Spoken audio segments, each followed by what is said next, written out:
question, you guys are coming on stage now with me. Lovely. Great. And then production house, any production teams in the room? A couple, it's quite mixed, so I've got to be super technical and vague at the same time. No worries, we'll do our best. Cool, great.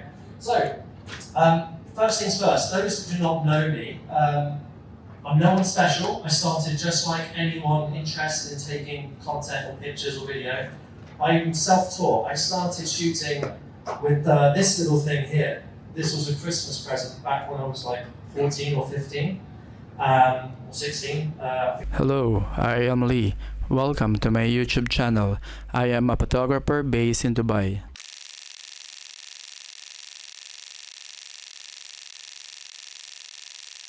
Know who I am, and we'll then go into the city life, talk about the Sony ecosystem, how the FX2 sits around it. We'll talk about the features. It's a microphone. We'll talk about the breakdown of the FX2 and its features and how it's positioned. We'll talk about the design, the usability, and the key features, and then we'll do a quick summary, and then like who's it ideally for. We have got a Q&A session at the end, but like I just said, if you guys have questions before then, you should probably forget it. After 2 hours of me talking about a camera, just stop me. And then if you guys feel like you want to go up and play with any of the cameras in between the talk, that's also okay. But we will do this presentation for about only an hour or 90 minutes, and then you can get some hands-on experience with it.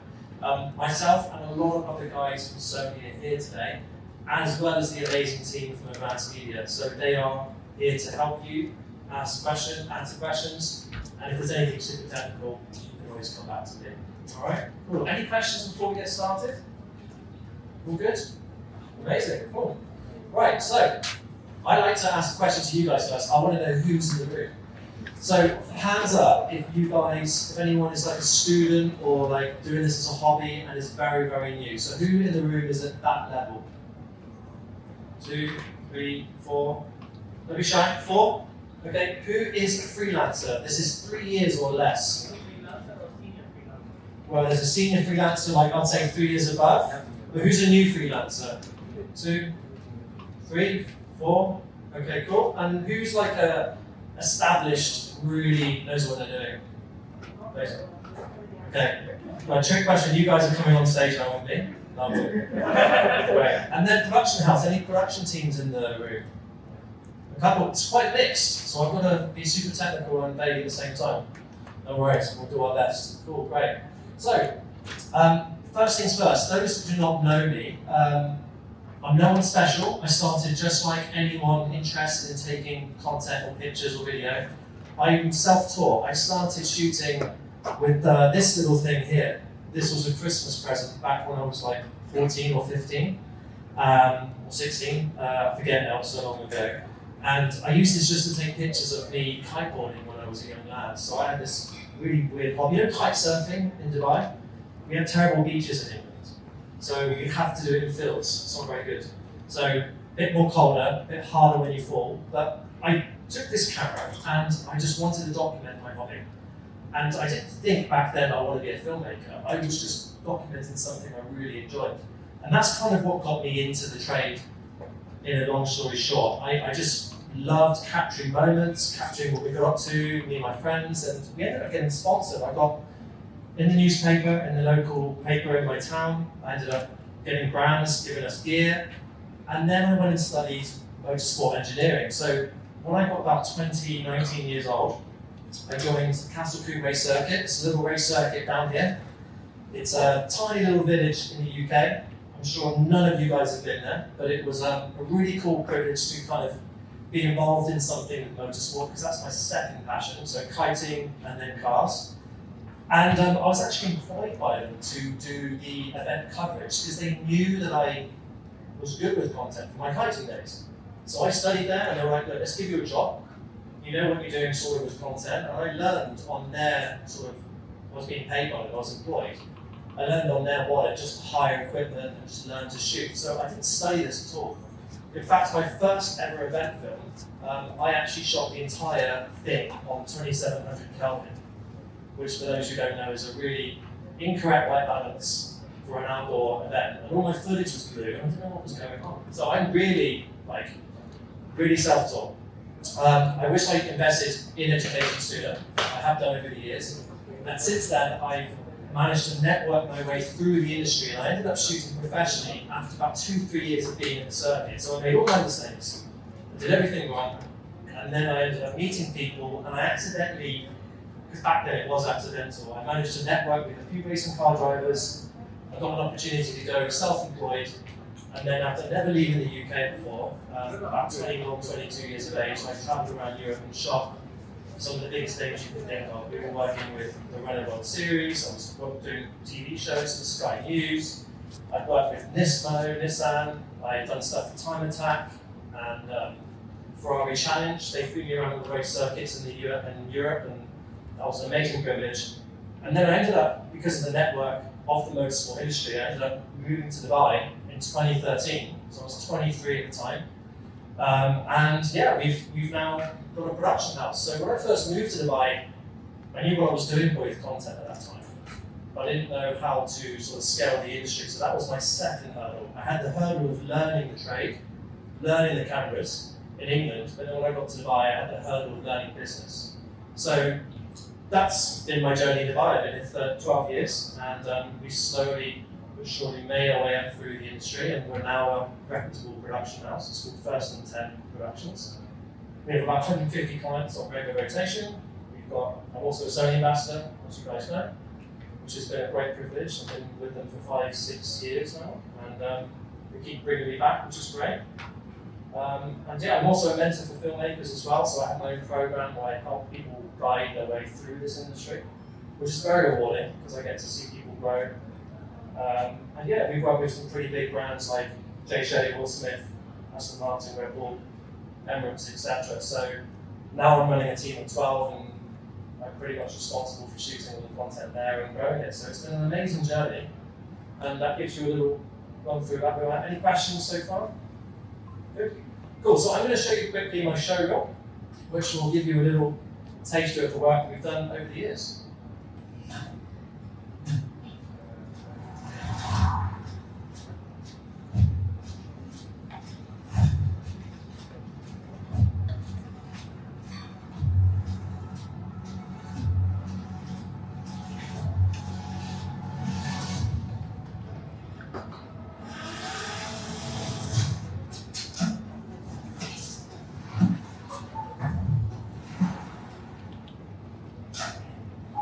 Action behavior from the anti-lock out from that program.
Cool, there we go. Thank you so much.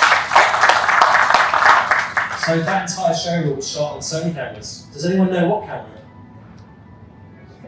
FX2? Yeah? And? 6?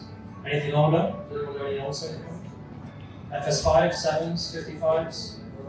There's each one footage in there. So the reason why I mentioned that is that this reel has Sony footage from new cameras right the way to the old, and this is what is amazing about Sony. The ecosystem, which I'm going to talk about today, really enables you to leverage the cameras that exist in the fleet today, and everything complements. I don't think any footage in that show looked out of place, right? Did it all look? Yeah. So this, one of the things I want to stress, it's not about you guys buying a Venice to be the best. You can actually get away with doing some amazing content, even with an FX30, or even a ZV-10. Even though we're talking about the FX2 here today, I want you to stress it's not about gear. Right? These are tools to do a job, and each camera is going to have different features to help you out in different productions in different ways. And even though it will be FX2 heavy today's vlog, I would love to answer any questions you have around the fleet. All right? Cool. So you're probably thinking, I have told you a little bit about my story, but you're probably thinking, how did I get to work with all these amazing people over the years? So let's just talk about that first. I did 3 things. So firstly is I studied sales and networking when I got to Dubai, and I realized, oh dear, I don't know anyone. I don't really know how to climb the ladder. So I ended up investing in some soft skills. I got a sales coach, and that really helped me. One thing I want to stress is if you guys are looking to grow in this career, it's not about how good your gear is or even how good you use it. Yes, you will get referrals, and it is a slow process to make your way up through the ranks, but you've got to lean on each other. In this room today, I encourage you guys to network and meet people, meet the Sony guys, meet the advanced media guys, because you never know how this helps you, all right? Because I've spoken to a couple of you here today already. I know some of you are really new in this region, so networking is super important. You've got to actually have the good skills as well to use the gear. So let's assume that you do end up doing really well at the sales and networking, and you're a charismatic person and you can make friends really easy. You've got to know what you're doing as well with the kit. And that leads me to the third thing as well. You've got to have gear that can do the job with the skill set you possess. So over the years, I've got to really give my thanks to Sony, because out of these 3, I owe 2 of these to Sony. And I'm going to talk about that a little bit more now. So before I go deeper, is there any Cineline users in the room? So anyone who's using the Cineline cameras, there's FX30, 2, 3. Yeah, so you in the back, sir? Yeah. What camera do you have? FX3. FX3. And tell me why you like the FX. Do you like the FX3? Of course. Amazing. That's the first question, right? So why do you like it? It gets the job done. Actually, it's really handy when it comes to video, especially. So it shoots also photos, but it gets the job done. And to be honest, here in this market, you will find the employer is asking for Sony camera equipment. Amazing. Yeah, I'm coming from another brand. So I haven't had that. So you came from another brand. Yeah. What brand did you come from? I came from Canon. Okay. If you don't mind me asking, and it's fine, what made you do the job? To be honest, it's really hard not to grasp the idea that this is a Sony era. Since 2018, Sony is making the mirrorless cameras like no other is doing. Yeah. So in this market specifically, people are relieved when they are seeing the camera operators are holding Sony cameras. Because that reliability and trust is that. Reliability, it's triple C. Yeah. Capability, Yeah. consistency, and of course the reliability and the 2018 is a funny year because that's when the A7S2 really. So anyone who's used the A7S2, that was, I think, one of the best turning points for Sony. That changed the game for filmmaking because it enabled the low light shooting capability to be possible. Before then, I think it was the Canon more early. It was the 5D Mark III era when people started shooting on the 5Ds. I remember that. Really, you probably remember this. But then obviously Sony, since the A7S2, they've done very well. And I've been Sony, since I was doing stuff on the circuit, which was 2009. So yeah. Cool. Any other Cineline users? Anyone else a Cineline user? Yes, what do you have? FX? You've got an FX2. Amazing. You're new to video. So what made you get the FX2? Canon shooter, okay. Oh really? Okay. From the video or photo? Video.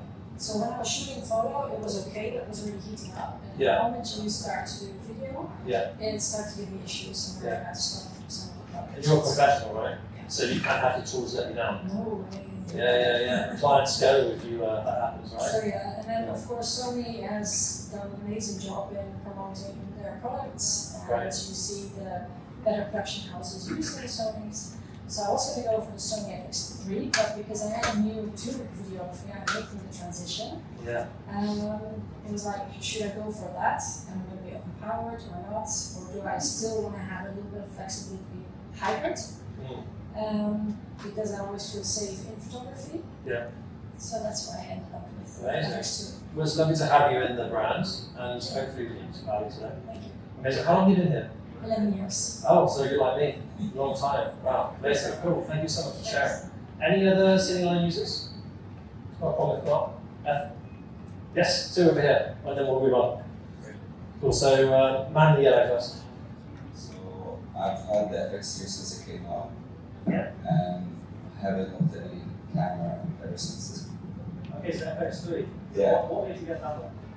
So I started with Sony with the A6500, Okay, great. and I went from that to Blackmagic 6K, but it was a very big gap.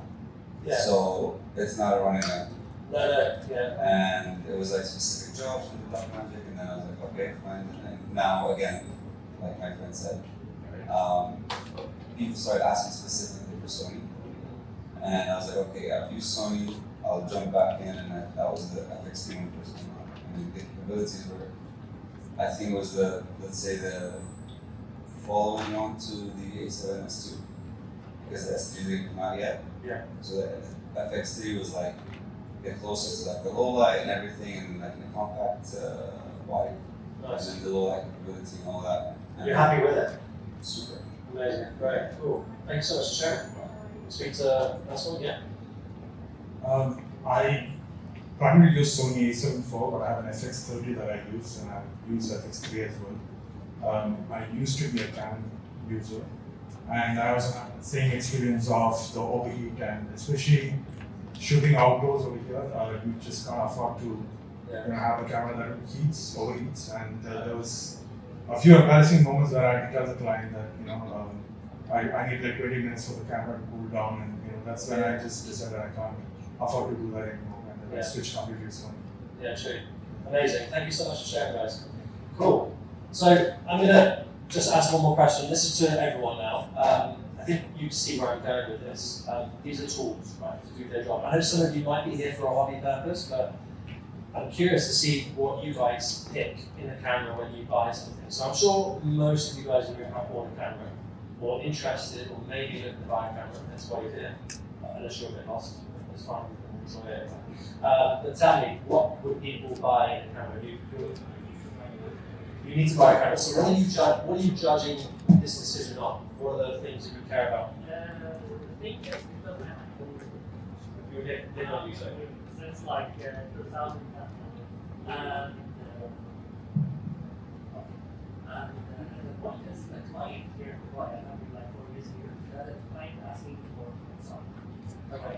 So I'm looking at videos and things that I found in Sony, I didn't found it in but the thing that I create in my mind, the vision, the image that I needed to build, the vision, the essence, everything that I have, I didn't have it in Sony.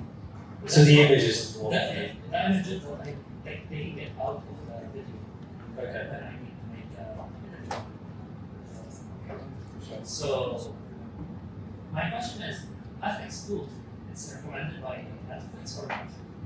FX2 is not yet. No, it's not.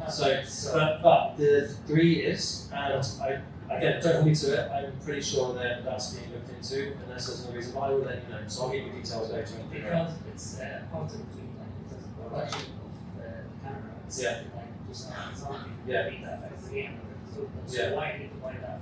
Yeah. The only thing that I needed to buy the viewfinder. Yeah. I wouldn't let this be your decision though, because Dubai's not a feature OTT market, to be honest. And I mean, it's nice to have an FX3 camera, but I wouldn't let that be a deciding factor. Yeah. The FX3 is an amazing camera, and this doesn't overshadow the FX3, so I'm going to explain this later. But to summarise my question, you are wanting what camera image quality. So, image and the quality of the quality of the video and image. Okay, cool. Anyone else like to share what they are judging for on a camera? Yes? I will choose it.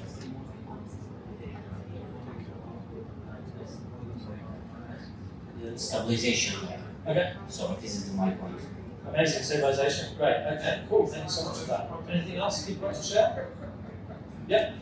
So maybe I was also on a big computer. Then I was using the Canon bug, like back then on 2018. Yeah. So Canon was mainly about the cinema cameras like C200 and C200. Whereas at the same time, Sony made the alpha cameras where they were very very small cameras, but they have the quality of cinematic, like the cinema Yeah. videos.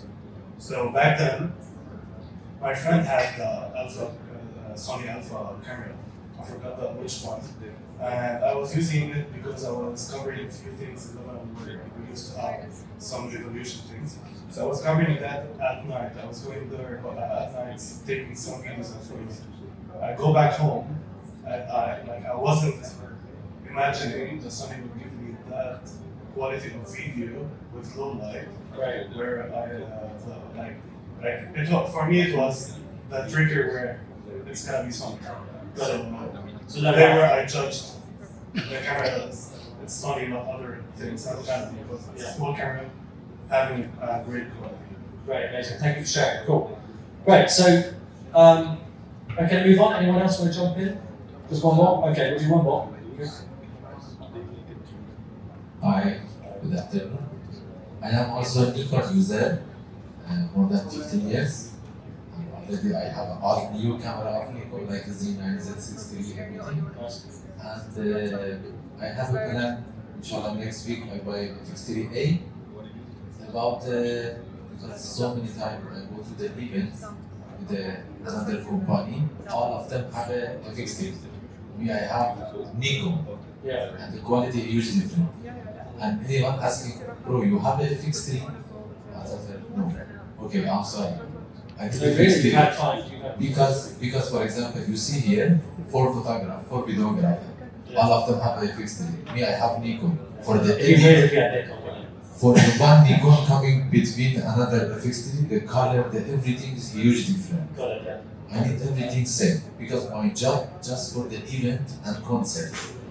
And I am also the media manager for other research hotel, and exactly all of them is the night, Yeah. low light. Yeah. And about this one, about the dynamic range, of course, Yeah. I like to buy a FX3A because I need to 4K 100 FPS. Yeah. FX2 Exactly. So that's is what too I much problem. If Yeah. I need to buy the FX3A, Yeah. I like this one. Amazing, cool. Well, my job then today will tell you how the FX2 and the 3 are different, and they are very different. So I will hopefully give you some reassurance with your Thank you. potential choice today. Thank you. Cool. So where I was going with this question, I ask this all the time to people, and what I get back usually, and I kind of walked you into this answer, so I apologise. But everyone says quality. Now, quality is very subjective. What is quality? Because I think what I would say, and I'm not a Sony ambassador for this second, I'm just going to talk to you as a filmmaker to a filmmaker. I think all the cameras in the market today, if they're used well, they're good, right? Would you agree with that? So it doesn't matter if it's Nikon, Canon, Red, Arri, Fujifilm. I think if I gave everyone a good set of lights, a good lens, and you gave an experienced operator, it will do that. You get a nice image. Is that fair to say? Yeah. So Sony's quality is very good. The image quality, in my opinion, is the best. But I want to take that point away from the conversation right now because there are other elements that you would pick a brand. And today, I'm not here to twist your arm or convince you to go Sony if you're on the fence. I just want to share with you what I believe you should use as your sort of compass when it comes to choosing equipment, because I think it is important. So the first thing I would say is that you really want to pick a camera and the brand you attach yourself to. One of the most important things today is its auto functions. And this is coming from a guy that did broadcast. I worked with a P&W 55 where I was using cine lenses. Everything was manual. No, I'm not using auto. That's wrong. I'm a proper DP. That was me. Now I do everything auto In fact, you can speak to the Sony guys at the back of the room. I've got a Murano that I recently bought, and I do all my commercials using the G-Master lenses because I just love the touch focus function. And I also love the auto ND function because I can go from inside to outside, doing a walking interview on a 1.2 lens, touch focus with no first AC, and it's perfect in the first round. For me, that's so important because I can move on to my next shot quicker, which means I'm quicker and I'm home sooner, and the client's happier, and I've got more usable takes. Yeah. How you with white color? The white colour issue, white balance. Well, I mean, if you're shooting indoor to outdoor, providing you've not got a very, very bright tungsten lit environment, you wouldn't have a white balance issue. You have an exposure issue. So when you go from outside to inside, you've got a huge stop difference in light. So what I just mentioned the Murano, the FX6 does this as well. It has a variable ND built in, which has an auto feature. So when you press auto, you can lock your ISO, lock your f-stop, lock your shutter angle, speed, and then the only thing that's doing the work in terms of the exposure difference is the ND. Things like this, it's all auto. I'm not having anyone manually do it. So the auto functions just mean you're quicker, you're getting shots quicker. This is a huge thing. Sony invests a lot of millions, they spend so much energy into making sure the auto functions are great on camera. Because if you can have the camera do more for you, you're able to focus on your composition better, the framing. You can be more present on set with the client. You can spend more time lighting or dressing the set. This is the stuff the camera won't do. So eliminate. Let the camera do more. We're at an age now where it's necessary to use auto functions. Second thing, ecosystem. So an ecosystem is everything from how other products talk to the camera. It's the camera range, it's the lenses that talk to each other. A lot of the brands in today's market have changed lens mounts, for example, in the last 5 to 6 years. Nothing wrong with that, but it's just Sony have had an ecosystem for over a decade now. And this is so important. And even the batteries are very simple. I've got EX1 batteries from my Castle Coon days that I'm still using on my FX6 today. 13, 14 years old batteries, still used. So this ecosystem is very, very strong. Sony are very, very big at making sure that if you invest in the brand, it's going to have longevity for you. And I think this is good because it saves us money. You all like money, right? Yeah? Very quiet room. Usually have people cheer when I say that. Anyway, also strong brand. So community. You guys are here today. Sony have paid for this video today. They would love for you to join the brand. If you don't, it's also okay. They're doing this a lot, and they're investing a lot in the community to ensure they're offering value, not just from the gear perspective. So this is a gear workshop, but we also do lighting ones. We do storytelling, we do editing. We do sometimes stuff on business. I do business workshops around filmmaking journey. So Sony are doing this just to help give back, and I think this is a good thing for you to consider as well. Don't know what the other brands do so much, because I'm so busy with Sony, but I know Sony invests literally hundreds of thousands of dollars a year into this. So this is a really good thing, and I have to give them credit to. Ergonomics. If a camera is easier to use, you're quicker, just like the auto functions. So if you can use the camera easier, and if it makes your job easier, you're faster. Something like the FX6, which we don't have here today. I always love this topic. The FX3 for me is a great camera, but I think the FX6 is a phenomenal camera to the FX3, yet the quality of the image is identical because the sensors are the same. But the FX6 is more money because it has proper battery, proper viewfinder, proper handle grip. I'm not saying you guys buy an FX6 today, but I'm just explaining as a professional, I value ergonomics. And you can certainly build up these cameras to be like an FX6, but just the usability is super important. And then lastly is the workflow. So Sony also have this amazing codec in the flagship cameras, for example, called XOCN. It's the Sony RAW.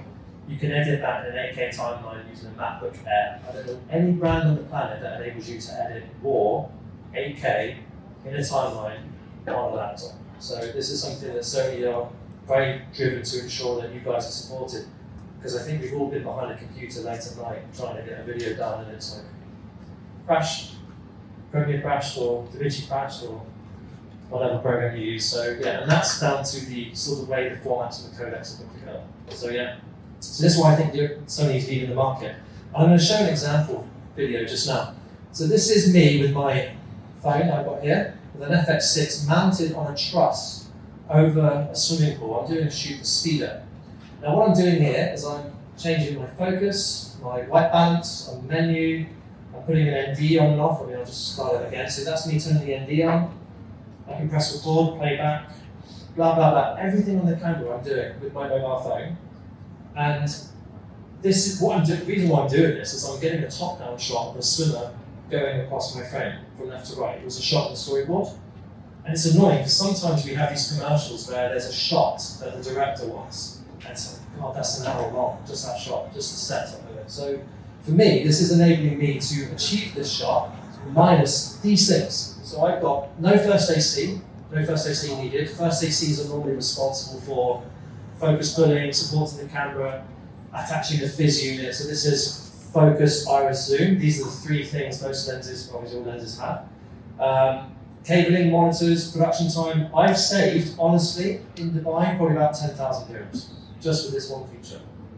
And this app is across all the Sony cameras. So you can connect them all, you can control them.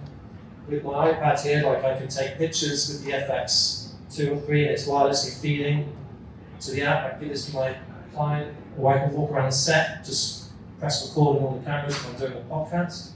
So there's a podcast room here, Creators HQ. You can set all your cameras up, your FX2s up, and control it. So this is, again, these are the things that I don't think personally we talk about enough, and all of this stuff is nothing to do with quality. So yeah, that's what I think you should think. Was that useful, guys, so far? Choosing gear? Cool. So the Cine line, I don't want you just going into this, because I'm going to show you the lineup now. This is not a lineup of cameras for different levels of creators. I want to stress that. Okay, it's for different production purposes. So these cameras are not made to be, oh, it's cheaper, it's for someone that's a novice, or the FX30 is only for students. Because I use the FX30. I've got 3 of them. I also use the Venice. So everything in the fleet I use. So I'm going to talk to you mainly about this today, but I am going to spend a few minutes just educating you on how they differ and why the environment is so important, the lineup is so important, sorry. So let me just walk you through each one. We've got the 30, FX30, FX2, which is what you see over there, FX3. These three look very similar, except this little way piece. FX6 and FR7. These three have the same quality, same image, but very different. P to Z camera, so operatorless, you can control this. You can control many of these by laptop, and we'll do the pan zoom for you. This is more of a broadcast / cine version of the FX3. This is a more compact version. Then you've got the FX9, Verano, Venice 1, and Venice 2. Now I'm just going to show you this. Do we like it? Anyone not like it? Pretty cool, right? Why am I showing you this? Does anyone know? Do you know? Yeah. Special. So you're right in one thing. It is Sony cameras, but it's not special to a degree. Unit, yeah, but they are basically. So basically, this is why this is important. Is that they use the FX3 sensor, which is also the 6 and FR7 sensor, on this film, in pair with the Venice 2. And I'm saying this because I want you guys to understand that we're in a world now where everything we were just talking about in terms of quality is completely out the window, because something you could buy at Advanced Media is now producing feature films and giving you content that pairs with the Venice 2, which is incredible. So the camera, actually what they use, I'm just going to share this with you. So I got to play with the prototype camera developed by Sony for the F1 movie, and this thing is far more interesting than I thought. I also chatted with First AC Dan Ning and director Joseph Kaczynski on bringing this incredible movie to life. I think a lot of us assumed that this camera was basically a version of the Sony Venice 2, which is an expensive cinema camera that's pretty much only reserved for Hollywood filming. But it turns out they put an FX3 sensor in this camera. Essentially, this camera is a stripped-down FX3 with no in-body image stabilization. It's just a sensor in a block. In order to create that immersion and that on-the-track experience, they had to mount these things all over a race car so that it would be small and light, which is why even the remote head that allowed them to pan was developed custom with Panavision as well. You look at these, you'll notice everything has been built out and every piece of the metal that we could get out, we did because they wanted to drive fast, and every 10 kilograms equals 0.3 seconds of lap time. Now the rest of this film was shot on the Sony Venice 2, and so the sensor in this camera had to cut with the Venice 2 seamlessly in IMAX. And that's why this is so interesting, because the FX3 is a camera that you and I can buy to make YouTube videos. And it's being used on probably the biggest film of the year. So why I asked director Joseph Kosinski what he thinks about the future of filmmaking and technology. There is no barrier to creating great imagery. It's about story, it's about ideas, it's about point of view, it's about making something that only you can make. But it's very exciting that filmmakers have access to these tools to make incredible imagery. And I think this film is really exciting, and you should definitely go check it out as soon as you can on the biggest screen that you can find. Cool. So yeah, FX3, FR7, FR6. So the actual quality to the image is not custom. So this man is right. It is a special unit devised by Panavision. But this is just proving to you how important, not important, I guess, how big your camera is now, but how important the Sony ecosystem is. All right. Any questions so far? Guys with me? Not falling asleep? Go for coffee in a minute? No? Okay, cool. Right. So let's focus on the FX2 today. So highlighting the FX2. The reason why we've done this FX2 presentation, by the way, is this camera is getting a lot of, let's say, attention online. And some people are a little bit confused why it exists. And some people love it, and some people are unsure. So today we're literally just answering those questions and sharing my point of view, but also what I've got what Sony wants to say as well. So hopefully we can give you some clarity today. Alpha. So let's just watch the launch film first. Alpha.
Cool. So the Sony FX2, let's first talk about the design of it. The most important thing I think you can notice on this camera compared to the 3 and the 30, so I'm just going to compare it back to these two. These two cameras do look very identical except this major element. There are other things as well, but this is the major difference. So let's talk about the viewfinder first. Viewfinder is done deliberately because Sony really wanted this camera to exist in the cinema as a hybrid camera. So just like yourself, you're a photographer, and you're like, I can shoot photos as well, I don't do photography a lot, but I can do it. Now, the issue I've always had before this came along was because I don't use the A7, like I don't use the A1, the A7 IV, the A7S3, I don't use these cameras, not because I don't like them, but because I really care about the heating issues. That's not a Sony fault, because we've established that Canon and Nikon also have this problem as well. When you don't have proper cooling and ventilation on the camera, the overheat. I can't afford to have that, even in photos. So for me, I'm a Cine9 guy. I would only use Cine9 cameras. If I do need to do photo, I'd have to get hold of like an A7, R5 or R4 or A1, etc. But obviously then I wouldn't use it ever for video. So then it's limiting what I can do with that camera.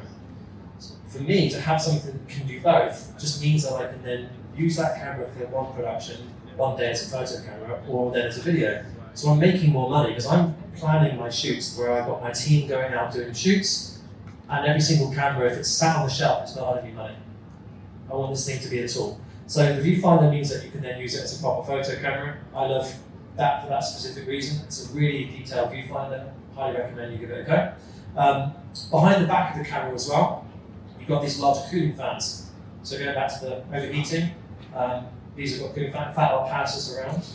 You guys want to just come pass it around and then pass it back to me in a bit. These cooling fans just help keep the camera really cool. The reason why this is important is this sensor, this camera is very large, it's 7K. And when you have a sensor that's large, guys, the camera has to work really, really hard. It's unlike the FX3, this camera's got a harder job at staying cool. And any camera that's got a large sensor has a harder job at staying cool. That's why the S2 and the Murano, they have such big ventilation ports, because you need to, because they're 8K. There's a better button layout. So what I love about this is that you have like a home button, a very easy moving still. Sony are getting really good at understanding now from the feedback they get from the ambassadors and the public of how people use gear. Assignable buttons, tally lights, everything's now ergonomically much more better to use than it was a few years ago. So better button layout. There's better microphone and headphone port location. So if anyone's got the camera right now, so you sir, the camera, just open up the side, you'll see there's a little flap. Have a look at that when you pass it around, guys. There's a really nice mic and headphone port location now. Because with these small bodies, like for me, when I'm opening my viewfinder, I've got like a lav plugged in, I've got a headphone jack, I've got an HDMI in. There's very little real estate for the viewfinder to do its job. And again, that's a problem for all brands, not just Sony, but they've engineered it in a way where this doesn't now impact the flexibility of the viewfinder, which is a really cool feature. And one thing that I think people don't really appreciate is a dual tripod screw at the base of the camera. Now, this is really cool because if you tighten up the camera, put it on a tripod, and then someone knocks the lens, you can actually make the whole camera loose on your tripod blade. And for me, this has been a thing that I've been battling with for years. I mean, the bigger cameras like the FX6, 9, etc. don't have this issue, but the small bodies always have this as a problem. That's why we put it in cages. This now means it can actually be used as a cageless camera. Because even the 3 and the 30, I would argue, you still really want to put a cage on it. But this is a really cool feature. It's silly, but pretty decent. On the spec and usability, 33 megapixel. So the FX3, just to give you some sort of contrast, is 12. Now, you could say that's bad in terms of like a sharpness and resolution, but it's designed to be 12 because of the low light capabilities. So like you're looking to get one solely because you do events where you don't have control of the environment. So for you, the most important feature for you would be low light, right? And the frame rate and speed, 100. So this camera would struggle against the FX3 in a very tough lighting scenario. So this is why they're not competing with each other, they're for different production uses. So sometimes I'm taking the FX2 out, and then sometimes I'm leaving it back in the kit room. So the resolution is important for what? Why would we want resolution over low light performance? Guys, does anyone know? Let's talk about video first. Why would we sometimes favor resolution over low light performance? Does anyone know? Podcast? Why podcast? Because real time. It's real time, what do you mean, sorry? Real time everything. So if you're a podcast, sometimes you record, sometimes you go live stream. So the frame rate matters, the resolution matters, and you have proper light. You don't care for light because you're in stream. That's great. So yeah, so that's a gentle tuning. Mohit. Right, said that's very true. So if you've got a controlled lighting situation, you should favour resolution because the higher resolution your image, the sharper the detail. Now, this is giving you, may I just remind you guys, this is giving you a 4K file, so is the FX3. But that does matter because under a microscope, this is what your sensor looks like. This is called a Bayer sensor design. This is in a lot of brands, it's not a Sony thing. The Bayer sensor is basically, imagine these little like dots on the sensor are responsible for capturing different colour. Blue for blue, blue for green, red for red. There's more green than there is in the world in terms of colour than blue and red, that's why there's more green. But this means if you've got a 4K pixel wide sensor, you haven't technically got 4K of green being captured because it's sharing the real estate with another colour. Now this is important, that's as technical as I'm going to go on it. But the reason why this is important to you guys is if you have a 4K pixel sensor, it's not giving you a 4K file. It's actually giving you a 3.2K file. It's a little bit less. So on a 7K sensor, that is what is the FX2, downsampling to 4K, even though the FX3 and the FX2 give you a 4K file, this is actually technically 30% higher resolution in terms of image quality. So it does make a huge difference. So, depending on the work you do, this is where the 3 and the 2 argument first starts. Is what are you doing? If you're doing low light stuff and you want high speed stuff, please buy a 3, don't buy a 2. If you want 2 and you want to favour resolution and maybe the hybrid photo capability, go with the FX2. The FX3 does do photos, but it doesn't have the viewfinder, and it's 12 megapixel, which is fine also for social media, but if you're going to be doing a key visual for a client, maybe do a billboard or print, or maybe you want to blow the image up, this is where the 3, when you start zooming into that image, it will start falling apart, not because it's a bad camera, but because it's designed to be small. Okay. Good thing about this, compared to the 3 as well, it's full frame, it's got an APS-C mode, or Super 35 as you call it. This is like, imagine, if anyone doesn't know what this means, imagine this screen here is a full frame sensor. What APS-C or Super 35 is, it's like a little box inside the middle of this sensor being used. Which means that your image is more zoomed in, first of all, so you have a crop factor, okay? And your noise is going to be larger. So you're probably thinking, why would I want to do that? So why is this a good thing to have as a feature? Why would we want to use the Super 35 mode? Does anyone know? Or APS-C mode? True, so you're saying you can crop in and not have a tight. Is that what you mean? Yeah, for example, so for example, you can take one lens, 15 to 35. You can use it on full frame. If you will go crop mode, so it will be 24 to 70. So at the same time, you have from 15 to 70. Amazing, great. So that's one thing you can do. You're actually gaining like the ability to zoom in a bit more with your footage. Do note that the byproduct for that is your field of view is narrower, obviously, and the noise is larger. But this camera is really good at the noise performance. So this is a tool that I would recommend.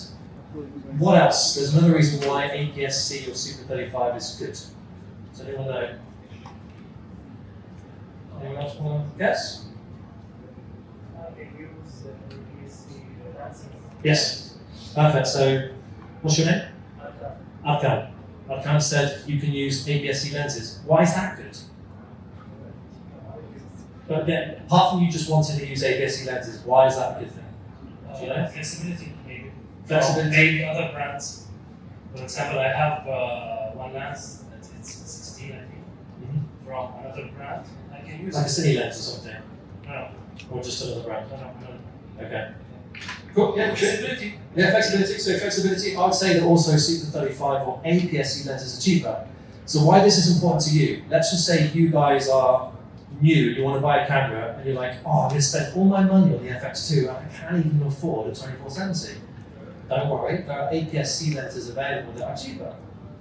And you can still get that flexible zoom range if you want, or maybe you might want to buy a couple of prime lenses. And you're still getting a 4K file because it's so large. Even shooting in this mode, you're still gaining a 4K file because it's downsampling. So you're not losing quality. The only thing that's different with the image is you're more zoomed in and the noise is a little bit larger. So this enables someone, if we go back to the city line, let's imagine someone is, this doesn't exist right now. FX30, it's not full frame. You have to buy APS, well you can use full frame lenses, but it's sort of limited to APS-C lenses. And this is full frame, but it doesn't do 4K Super 35. So you either have to make a decision. With this, you can choose to phase your progression of investments. And it doesn't mean that you're sacrificing quality. So this is a great camera to get involved with if you see yourself as a serious shooter later. You want to spend a little bit more than the FX30. You're unsure about the lens options. So if you want to later on, if someone's serious about doing this, I can coach you guys a little bit about what I would buy with it to make sure you're well equipped to do a proper production. Yeah. I have a question about the FX30 for 100 FPS, there is a little bit crop, yes. It's a big crop, 1.6, yeah. This is huge difference about the crop of the, because for me just important for the slow motion Yes. between FX2 and FX3. The FX3 100, I used it yesterday on camera of my friend, and I see I put to 100 a little bit coming cross. It's a 1.1 crop on an FX3. It's 1.6 on an FX30. Yeah, 100 frames. So I'm just going to level with you. Do not use the FX30 at 100 frames per second. It's a feature that Sony have. I would not recommend you using it. Because again, it's Super 35 already. So when you use 100 frames, you're going zoomed in even more. So you're 1.6 cropped on Super 35. So your noise is going to be very large. Where the 100 frames per second would be usable, in my opinion, on an FX30 is if you're outdoors when you've got an abundance of light. But even then, I wouldn't use it for that. The FX30 is, where the FX30 trumps the FX3 is, it's got a 6K sensor in it. It's 26 megapixel. So 12 is the FX3, the FX30 is 26, it's not just the FX2. So the image detail is sharper. So an FX30 is better quality in terms of resolution compared to the 3 if you want to get into it. So in a podcast setup, provided you don't mind the Super 35 look, an FX30 technically is a wiser choice than the 3. My issue with the 30 is that it's just not got the option of full frame, and it's not as good at low light compared to the FX2, which is why again the FX2 was needed. The gap was too much. Make sense? I mean, between, I have a one shoot in the one event, one podcast, one event. I have one FX3, I have one FX2, both of them 100 FPS. Yeah. And low light, like an event, low light, not, and both of them the ISO 800.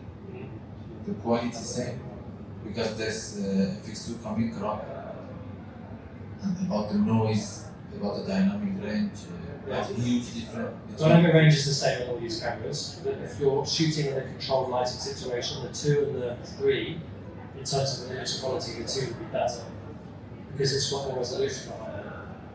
It's if you have to push the ISO. So if you went to 12,800 ISO on the 2 and the 3, 3 is now shooting at its native ISO, the 2 is not. The 2 is going to be noisier. So for you, I think this, I can tell you straight away to save you time. The FX3 is what you pick because you're good at events. I don't want to recommend the 2 for you, but this chap who's doing podcasts, for example, the 2 is a better choice. Or maybe he's doing photo as well, or maybe he's doing interviews all the time, or maybe he's doing commercials. I would rather do a commercial on this with an FX3. About the speed of the focus, FX2 faster than FX3. Yes, because the FX3 is 5 years old now. Yeah, I think so. Yeah, so 2020, I think the FX3 came out. This has got better AI focusing, it's got better stabilisation, it's got 5 years development. Thank you. Okay, thank you. IBIS, so this camera's got inbuilt image stabilisation, that's what IBIS is. I'm going to do a real talk about I just have a question. Yeah. Following on the event side, because I do involve in events and podcasts as well. So I do have A7 for the podcast. Yeah. Could be a wrong decision, I'm not sure. So what's your take there? Like, So you currently use the A7 for? A7, yeah. Cool. And Based on advanced media and all the research that I've done, like which one to choose? Yeah. And you got 2, 3, are they all matching? Or? Yeah, 3. Cool. And you happy with it? So far, yeah, I think it's Any I'm excited on why I would switch to FX2 or 3, like if that's needed or not. No, and you don't need to. Because you got the full frame, you've got the FX2 needs some voice, I don't lie to you. So you wouldn't, the jump is only going to be beneficial if you're going to be shooting outdoors. Or if you want slightly better focus and performance and IBIS performance. Otherwise, it's a very simple camera. Okay, and if it's like for events, then the events one is the 3, is that it? Right? So yeah, so the 3, remember your detail was not as much. So your A74 would outperform the FX3 in terms of sharpness and detail, but it's going to fall apart when you push the image from ISO, when the ISO perspective. Okay. This is literally how you just sum them up. One's going to be amazing in high speed, low light. The other one's going to be better for resolution and photo. In a long story short. So there's no way to have like the full like that lets me know. So you Yeah. have to get the I know what you get, and I talk about this in a bit, because I've been asked a lot what's going to replace the FX3 soon, because everyone keeps asking me what's going to happen with that. So I'll come to that in a bit, if that's okay, alright? Cool, so I guess on this camera, really good. It's got this thing called dynamic image stabilisation, which is better than active. Dynamic active it's called. So it's literally you can walk with it, and we're going to do an experiment with this in a minute. I can literally walk towards someone with the camera, and it's like it's on a gimbal. So this is a really cool feature. It's got a better processing unit for AI processing, so it's really good at autofocus. And the ISO native is 804,000. So I'm just going to explain what ISO native means. Every camera in existence has this thing called a native ISO, which is the cleanest the image will look under that setting. Now every cameras have it. It goes back to the old analog photography days. Up until recently, a few years, we've only ever had one, which is always going to be around 800. Each camera will be different, the sensor is different. What Sony have done, and other brands are doing this as well, is they've now got this thing called dual native. So technically we're in this realm now where we no longer technically adjust the ISO. We either flip between the two settings. So if you guys ever get confused about what to set your camera ISO at, you either do it this or this. And you usually change it from the base setting. I can show you later on the camera, but you don't want to be really in between it or really riding it north of that unless you need to. The only time I would go to flexible ISO mode now would be if I'm shooting outdoors and 4,000 is not enough and I need to go even more, then I would go to flexible ISO mode and then change it. Otherwise, have this as a rule of thumb, it's no longer a thing you need to worry about. Now, in some cases, you might think 800 is too dark, 4000 is too bright, and that's when you need to introduce variable NDs. So if you guys are confused about that, we've got Brian here from A&T, the chap here, raise your hand, Brian. Speak to this man, he's got a lot of amazing filters that he can hook you up with. And they will vary depending on the lens that you choose. Cool. Any questions so far on the spec and usability? Yes? How many stops are Stops are dynamic range, or? IBIS stops. I don't know what that means, sorry. Oh, the crop, sorry. Yeah, so I think it's about 1.1 or 1.2 on the active, and then on the dynamic active, I think it goes to like 1.1 more, so it might be 1.3. But you won't notice it because of the resolution of the sensor being so large and the way it down samples that you wouldn't. It's not like you're losing resolution because you're getting a 4K file still at the end of the day. So these features and the drop-ins, the only thing that it will affect is your noise is just slightly larger, but in a 1.1 or a 1.2 you won't notice. Good? Yeah. The AI. Okay, great question. So, truth be told, I don't fully know the technical. Don't feel I'm going to lie to you. But the AI I do know in these cameras are now much better at understanding what the frame is. So beforehand they were looking at just trying to find an eye, for example. So there's eye detection. And that's something that a sensor can sort of depict. Now these sensors are understanding our frames more, and the AI is working with the autofocusing unit in the actual camera body itself and making sure that it performs correctly. Because sometimes when I'm shooting you and someone passes my frame, and then you can see that I've been obstructed, some cameras would then focus to something else, or then it would lose track of what it is. Yeah, it does. So you've got a mode already in all these cameras that says face priority or face only. So if I put you in face only, and if something crosses my frame that isn't a face, it will not affect. If I do face priority, it will prioritize a face, but if someone walked in front of me and they were stood there like on their phone, they would then focus. So this is why the AI helps this sort of control be a little bit more constructive and useful, because it is a problem. So the AI is just enabling us to become more dependent. Yeah. Yeah, and I do think in the future AI is going to be something that's really cool because it's going to enable us to understand how to expose better. Because right now we have like zebras, histograms, waveforms, false color, blah blah blah, all these different tools to help us understand exposure. But it is all completely relative to our frame. So like if I go nice and low here and I'm shooting you, obviously all my zebras and my waveforms are going to show that these lights are hot. And it doesn't matter that they're hot because they're lights. What I care about is the subject in which I'm shooting, but we get thrown off sometimes by the guides that exist. Because it says, oh, it might have a metering mode in the back of the camera. It might say, oh, you're 2 stops over. No, I'm not. So this forces sometimes inexperienced users to then underexpose their shot, making it more noisier, which then means your quality's less, and this then becomes a problem. So things like this, I reckon, is what's coming soon. AI will be a more useful tool in this respect. Yeah. Yeah. Something that I've been experienced with it, with AI, I can choose between if I want to shoot a plane or a car, or if I want to just shoot birds or humans, for example. I can easily choose and just focus on that no matter what else. Amazing. And does it work well? Yeah, it works really well. Amazing. Thanks for sharing. That's a really good thing I forgot to mention. Thank you. What's your name? Abdullah. Abdullah, thank you so much. That's true. So these focusing options now on these cameras means that you're no longer just leaning on the eye. You're able to choose objects, animals, planes, cars, buses, etc., which is really cool. Does someone else have a hand up? Regarding the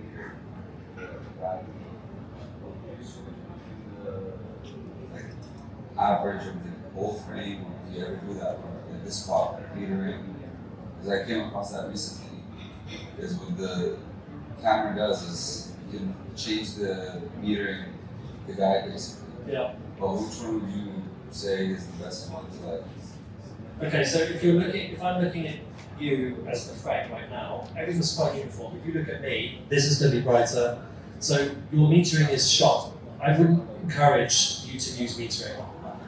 I would say you need to, I think that, I don't sound stupid, the most useful tool I find for exposure is zebras. Because what it does is it physically shows on the image what's hot. And I tend to use it from like a threshold of what is going to be borderline hot, i.e. not exposed correctly. And then what I do is I tend to use that as a quick guide. Because when I'm running around outside, I'm sweating and I can't see anything. I'm not caring about if I'm at 0.3 stop or 2 stop. I just want something to tell me straight away, looking at the monitor, this is hot. If I'm filming you and everything in the background is hot, and I don't care about it because it's a window maybe, but you're fine, awesome. So I would just say, don't worry about it. Use zebras. False color is amazing, but it's not it's not practical because I don't run these cameras at big monitors. I use false color when I'm doing controlled commercial stuff. It's not a running gun. It's not a running gun. I've got time to make sure the shot's perfect.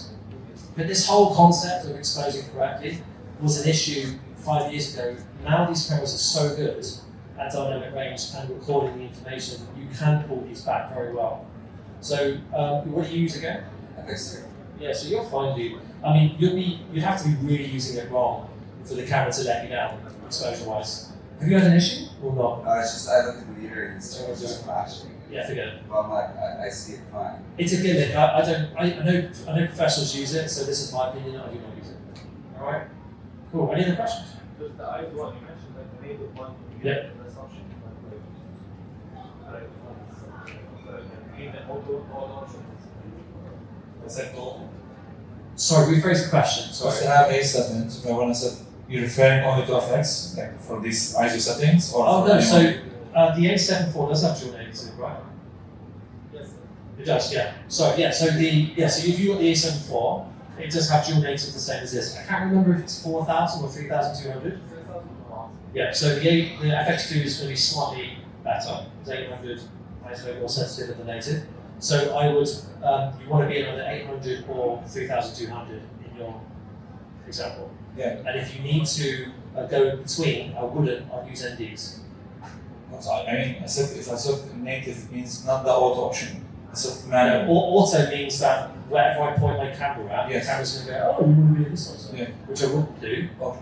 Unless you have, for some reason, you want to use auto. The only way I would use auto ISO is if I need to go from an exposure shift and I don't have a available ND. But within reason, that's also going to be a problem because the only other thing you could do is then auto iris, which is going to change your image. So yeah, you would never use auto iris. Okay. I just want to confirm it. No, it's okay. So just stay between this. If you need to be in between, don't. Use an ND. The only way you would go change this is if you need to go north, so higher, because it's dark. Okay. It's only Yes, great point. Thank you so much. This is for S-Log 3. If you are in custom mode and you are in like S-Cinetone, the ISOs are completely different, and I'm not a very good memory bank, so I don't know what it is, but the internet will tell you. Usually up there. So there'll be different. Every color space or size you shoot in. So if you shoot Rec 9, S-Cinetone, S-Log 3, some of the older cameras are S-Log 2, the native is different because it's a complete different color space that you're shooting in. How it sees the world is very different, and the native will vary. All right. Cool. Right. Move on. Cool. Just to go to the autofocus. This is how it works. In case anyone's not seen the Sony autofocus section. So these cameras actually have more focus points than this camera in this video that you're seeing, but you have the ability to detect and flip between faces. So you have joysticks usually on the back of the camera, and you can choose to filter between faces.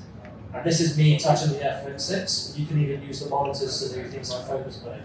And you can change how fast it does it as well. So you can choose to leverage this monitor as an opportunity to, rather than you manually focusing on the lens, you can just go for the transition speed and change this. This is a feature on all Sony cameras.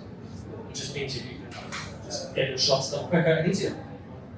The face detection is also really important. So this is me trying to get away from the lovely Sabrina and get the camera to focus on me, but because I've selected Sabrina, it doesn't shift. So this is what I was talking about where it's face only, but it now gets really good at recognizing people's faces. That's useful if you were like shooting a stage and there's like 4 or 5 people on stage and you're like, I'm hired by this guy, I want to focus on him only. It means that it's not flicking between the other faces. Sounds silly, but a lifesaver when you're doing like boring event filming. Alright? Cool. So who's it for? This camera, I think, is fantastic for commercial campaigns. We're in a world now where everyone is undercutting each other and you can make content cheaper now and everyone's fighting for budgets. So this camera can do both. You don't need to have a photo camera and a video camera, and it means that the client's only paying for one camera. So commercial campaigns are really good because you can get key visuals, photos, and video out of the same body. Plus the resolution's there. So if you're going to be zooming in, popping in, the image is not going to fall apart. DOPs wanted a hybrid solution, which is what I just said. Corporate interviews is a great example of where this is great, because detail in an interview with someone's face, I think is really important. So again, the resolution plays well there. And fast-paced moving shots. This camera is the best Sony camera on the market at the minute for the focusing capabilities. So if you've got people running towards you, you've got things where there's lots of focusing that needs to be, like ultra focusing is a high priority for you, this camera's not going to let you down. Cool, I'm just going to show you the high and low base. How the high and low base ISO works again is this is me adding noise. And when I do this flips between a bright and a low. So this is what a dual base ISO is. In case anyone doesn't understand, alright? So you have a sensitive mode and a non-sensitive mode. How it works is pretty much like this. You have 2 sensor wells to a sensor. The FX30 is 2,500, which is low, so that's a drawback to the FX30, but it is a cheaper camera. FX2 is 4,000. The FX3 is a whopping 12,800. So may I stress that's why the 3 very much does not need to be replaced at the minute. It's still the low ranking, and there's not many cameras in the market that perform like it, like that. Even the new ones released, people know what I'm talking about. Cool. Most of these cameras as well, they have 2 memory card slot types. You can choose CF Express Type A or SD cards. They just go, one goes in one way, one goes the other. I think the FX2 has one CF Express A/SF card slot, and then the other one is SD. The FX3 has the option for both. So yeah, now we're going to do a quick demonstration of photo sharpness. So I thought I would take a couple of photos with the camera, show you the IBIS, and then we can compare an image compared to the Super 35 and full frame. But if anyone would like to grab a coffee or a quick drink, do you guys want a break before we do this? Would that help? Yeah? Let's have a 5-10 minute break, play with the camera, come back, and then we'll do this. Yeah, sure. 2 seconds. Who you want to Sorry everyone, can I just sign